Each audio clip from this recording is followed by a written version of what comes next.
Happy summer. Thank you so much for coming to my webinar. I'm going to talk about kind of like a boring topic, but I'm going to make it a lot of fun. So what I want you to do is just relax, okay? This is not your typical webinar, all right? You don't have to sit like this and listen. No, sit back, and we are just going to have some fun, all right? And the topics I want to talk about today, 3 marketing campaigns that you can instantly improve with intent data. I know that's just so wordy, isn't it? But I'm going to break them down and then make sure that you understand. Is that good? Okay, we're going to get started. So I really only have 2 goals, okay? 2. That's it for today. Number 1 is I want to help you think and approach demand generation a little differently, just a little. That's the number 1 goal. And number 2 goal, if I can go back to my slide, is to find joy. Have you ever seen Inside Out? If you haven't, big loss. You have to watch them. Number 1 and number 2, both are very good, okay? And we are here to find some joy in our work. But in order to find joy in a business setting, you have to think with me. We are going to think together, but in a very casual way, all right? Nothing serious. You were like, seriously, Pam, we have to think together? That just sounds way too serious. No. It's casual. And the way that we are going to think together is because you start thinking and you think a little bit differently.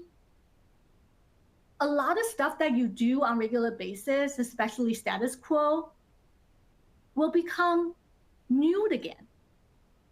When it's something new, you're like, oh, I didn't know about that. Let me try it and see if that works. And with that kind of mindset, it adds a little excitement to your job. And by doing so, you'll find little joy. Joy in a business setting is a baby step. Is that helpful? Because most of our job are so intense. We have endless tasks we have to do on a regular basis. We have deadlines we have to meet. We are like, all the time. The things that keep your job interesting and a little jazz up is you do things a little differently. And that's what we're going to do. But before I get started, I also want to share the reality that all of you experienced. I know it's hard. All our prospects have a short attention span. They are all goldfish. Seriously, I have become a goldfish myself. I cannot hold anything like more than 2 minutes. I was like, okay, what's your point? Let's get to it, right? And because information is at everybody's fingertips, everybody has an iPhone. It's on their fingertips. So it's very hard for all of us salespeople and the marketing people to sell and also to market. If you feel that nothing works, I want to tell you, you are not alone. You are not alone. I talk to many marketers, also very seasoned sales professionals. They all feel the same way, especially in the past 2 quarters, okay? So I get you. Just want to make sure you are not alone. So how do we fix it? Before we start, you need to change your mindset. And this is very important mindset. And you also need to educate your management and executives. Marketing is about placing calculated bets. Marketing, just like the sales call, sometimes when you make the sales call, it will be successful. Sometimes it doesn't. That's also marketing. Sometimes your campaign is going to work beautifully. Sometimes it's just going to flop. you have to educate your management. Marketing campaigns is like placing calculated bets. Because it's a calculated bets, you need to make sure everything you do like is increasing a little bit of a probability, right? Because it's a bet. So what can you do to make sure that you increase that little bit of probability to help you win? So every touch point counts. That's another mindset you need to have. Because of that, what you are doing to make sure every touch point counts is you are bending the odds to your favor by carefully curating and managing each touch point. That's where you're going to think differently. So I'm going to mention these key points a couple more times during this webinar. But I want to make sure you understand everything you do, especially marketing, you need to think, how can I bend the odds to my favor? How can I bend the odds to my favor? All right. And you need to tell your team members that as well. So let's start with a video. I want to share a video with you. Okay. Okay. I'm going to share my screen now. A window. Let's see.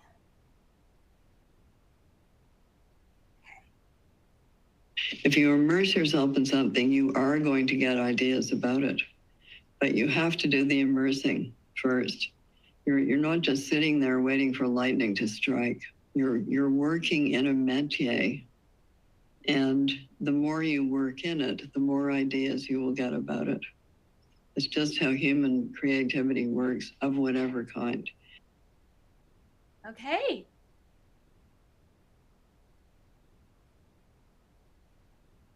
I'm stop sharing. It's going to take a little while. Okay. So, who is that lady? Well, if you actually like Handmaid's Tale, she's the author of that book. I know there were several versions of the Handmaid's Tale in the past probably 30 years, starting with the movie and then eventually TV series that you watch right now. And she created that story, okay? And she has been a prolific author and been writing tons, from poetry down to novel to every essays. The key things about Margaret, her point is you have to immerse yourself. When you have to immerse yourself to understand your customer's journey, you have to immerse yourself to understand for each point, what are the couple of things that you would do differently to bend the odds to your favor? How are you going to immerse yourself? I'm going to share some ideas with you. Remember, I mentioned earlier, there are 3 campaigns I want to share with you. So that started with number 1, events. Okay, I am going to do kind of workflow. The way that you have to think a little bit differently is you have to look at the workflow level. This is a typical event, right? You have an event invitation, you send an invitation to the people that you want to invite to your event. It doesn't matter if it's a customer event or the sponsor, a trade show event. Then hopefully people will register, you know who is coming, and you do the head counts and you do a live event. After the event, you send out a post-event thank you email, and then you move on to a next event. How many of us are doing that? Me included when I was in the corporate events.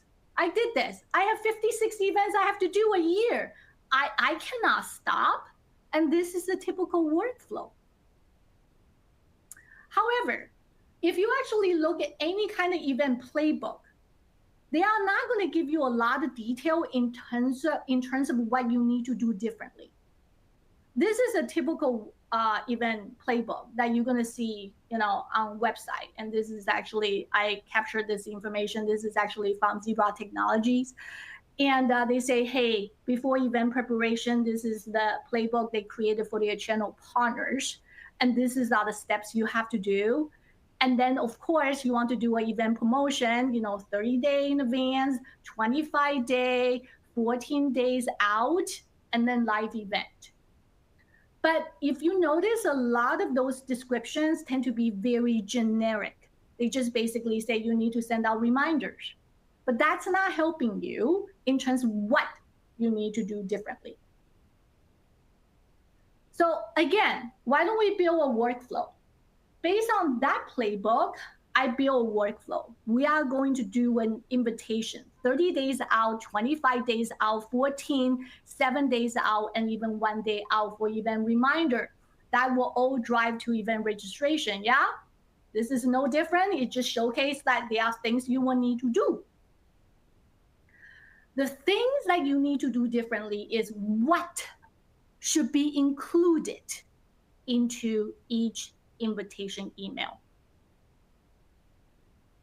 30 days, can you do a short 30-second teaser? 25 days, can you do something a little bit different? 14 days, maybe you have a mystery gift that you want to give away and worth certain amount of dollar value. And the 7 days, maybe you can talk about what is new, remind everybody again. So when you are looking every single touch point, like what I'm doing right now, I am looking at every single touch point and I'm thinking, how can I make that touch point count?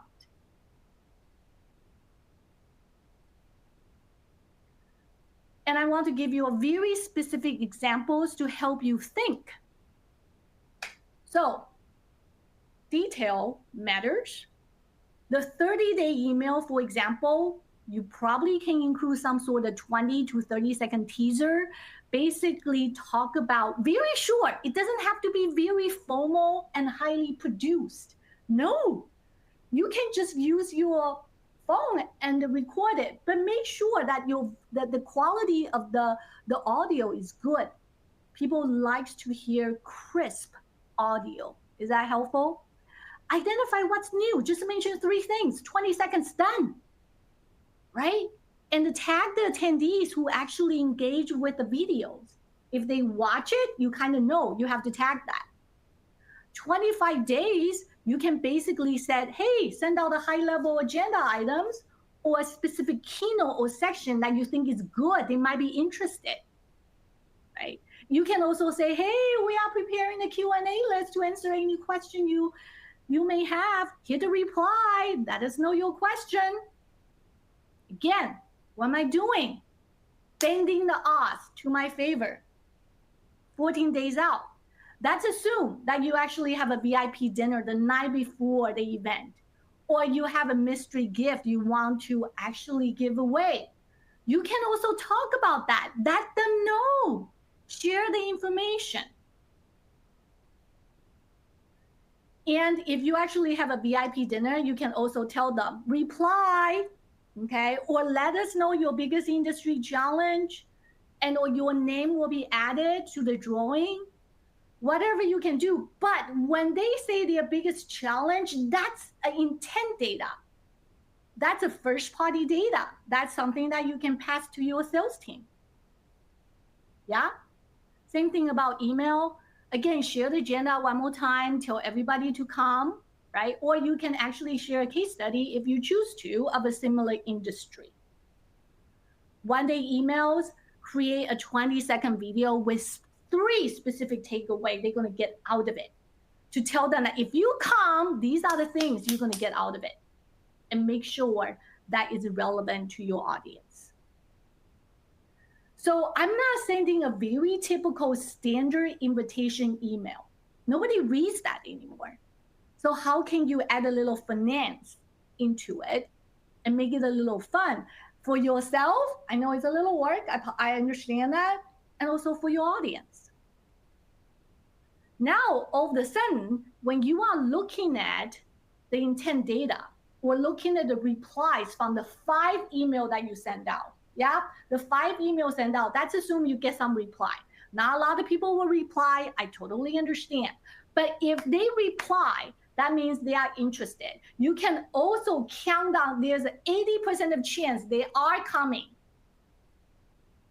Now you understand who is actually going to show up. Of course, they also can not show up. But the probability, again, is higher. You have the reply information, that's the first party data. You can add that into the intent data that you have. There are a lot of intent data platforms out there, and the majority of them actually have a standard data that you can enrich and you can help you to understand in terms of what that specific prospect's intent is, right? You can look at the typical information, the company's growth information, their technology stack, their seniority, the job title, etc. But many platform, the intent data platform also have something called likely engage filter. Everybody does a little bit differently. You can look at the information in terms of their engagement on the website, their engagement on the search, and also their engagement on, if they go to a certain software evaluation platform and they're looking for a specific software or products. There are many intent data out there. You need to determine what you are looking for. And of course, you can match that with your company's ICP, ideal customer profile. Have you noticed? What am I doing? I'm looking at the workflows. I'm identifying the touch point I can do differently. If the customers engage with me, I look at their replies and layer that information with the intent data and my company's ICP. That is putting your prospect in context to help yourself to understand who are the prospects that might engage with the salespeople. Is that helpful so far? I know I cannot hear you, but I still want to say that. All right, let's move on to number 2. But again, like I said, bend the odds to your favor. Number 2 is a webinar. I'm doing the webinars right now, and you are attending it, right? So what is the typical webinar workflow for marketing people? A lot of you probably do LinkedIn pay ads, and you do email campaigns. You send it out to a huge list or your subscriber list, and you promote it on social media channel, whatever is appropriate. You drive the traffic to webinar registration landing page. Then you launch the live webinar, and then you send out a post webinar thank you note. Then you move on. Okay, that's cool. And then a lot of time on the sales side, if you actually have inside and outside sales team, you know what I'm talking about. The inside sales, which is SBR, they will vet SQL. And if the SQL has been vetted and being qualified, would pass that lead to outside sales team. Outside sales team will engage with them. Hopefully the prospects are interested, and then schedule a meeting, blah, blah, blah, blah. Yeah. So if you look at the marketing side and the sales side, as if there is no connection between the two, especially on the webinar. So how can we make that connection? What if you look at some of the original data or the first party data?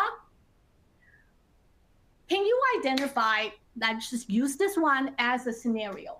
Can you identify the prospects that have attended your webinar 3 times straight, 3 times consecutively? I'm not saying like attended like in January, March, June. No. Attended 3 times consecutively.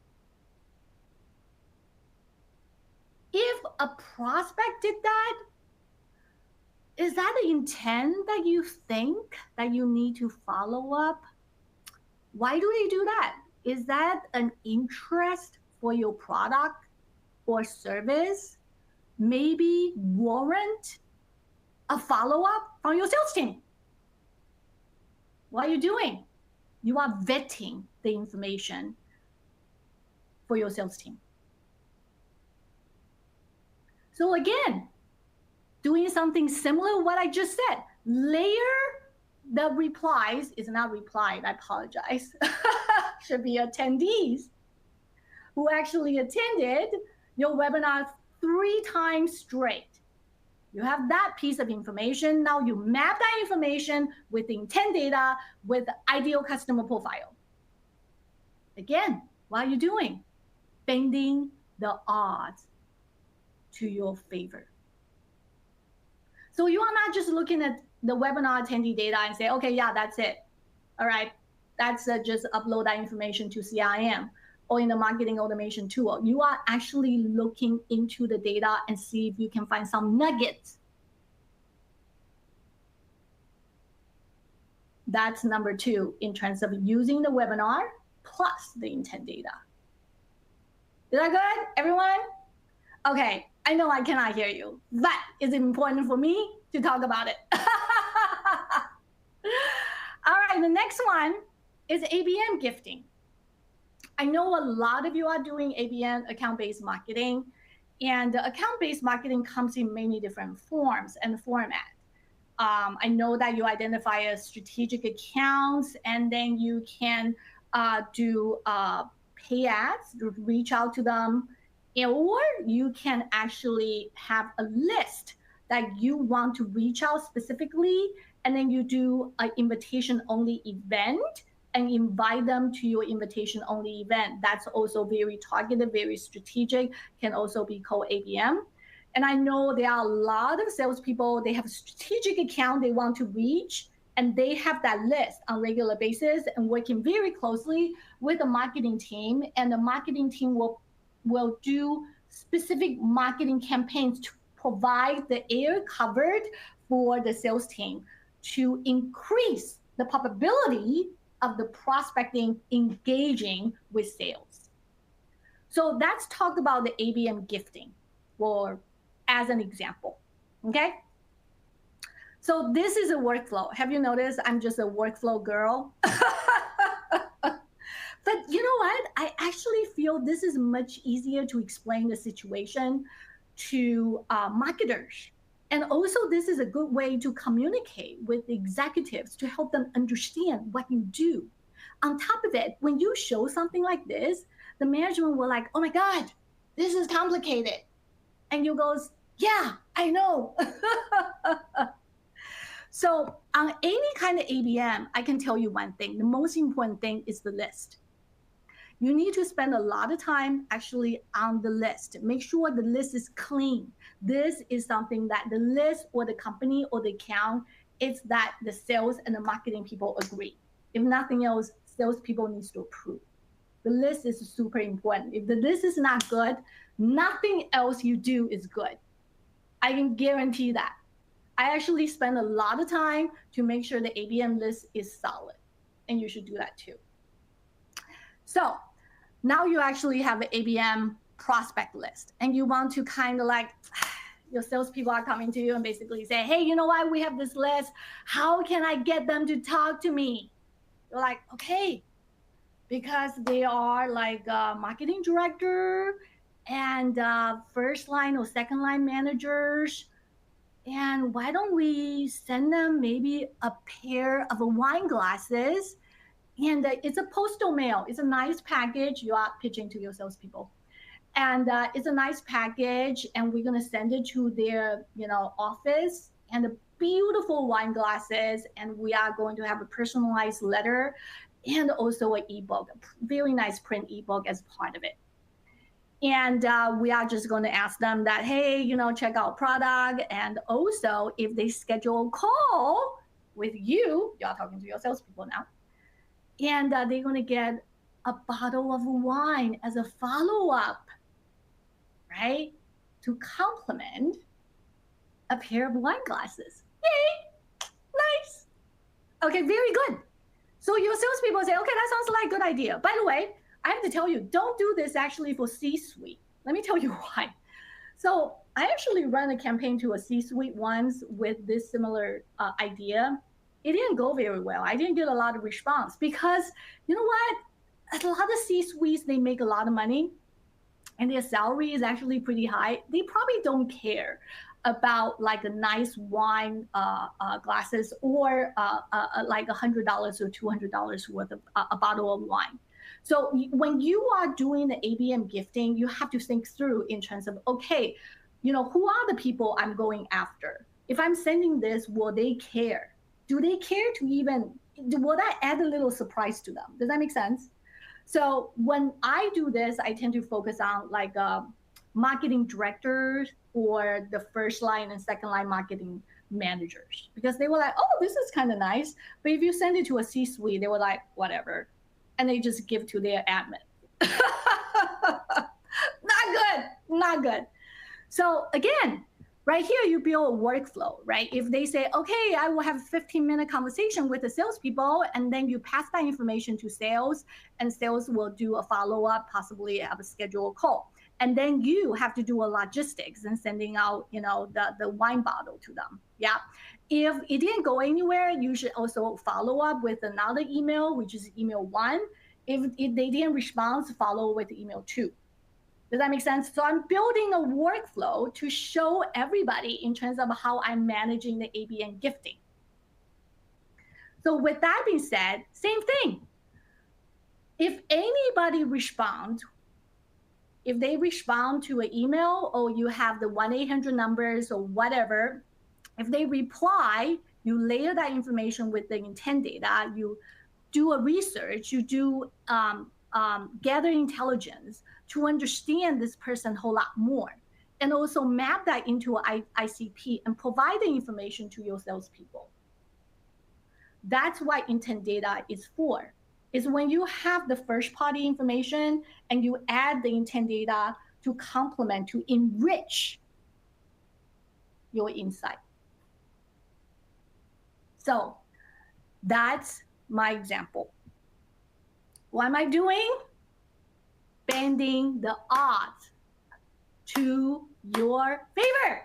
That's it, nothing else. So I'm giving you 3 different examples, and I'm giving you a specific tactics that you can think about. What am I doing? Help you to think a little bit differently.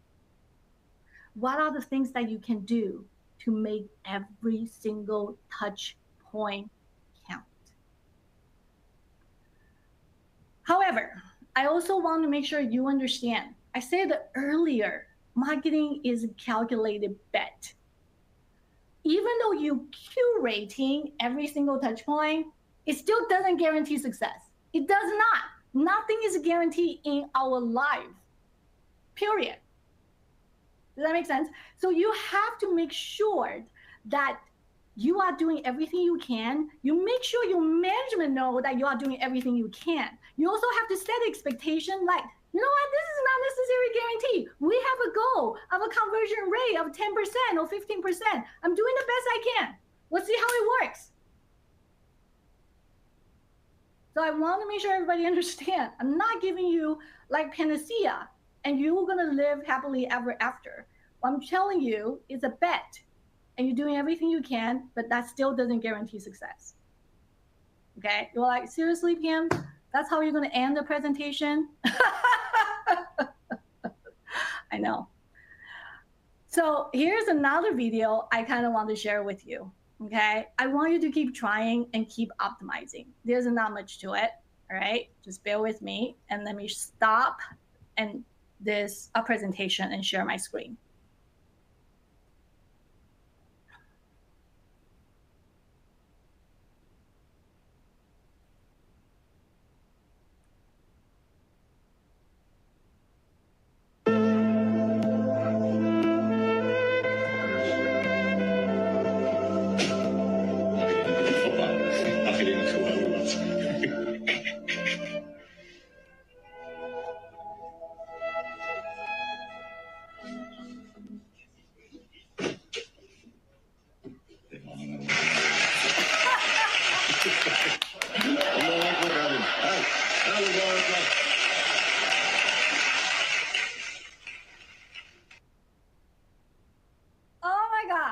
The baby was like, oh, I am so tired. I finally made it.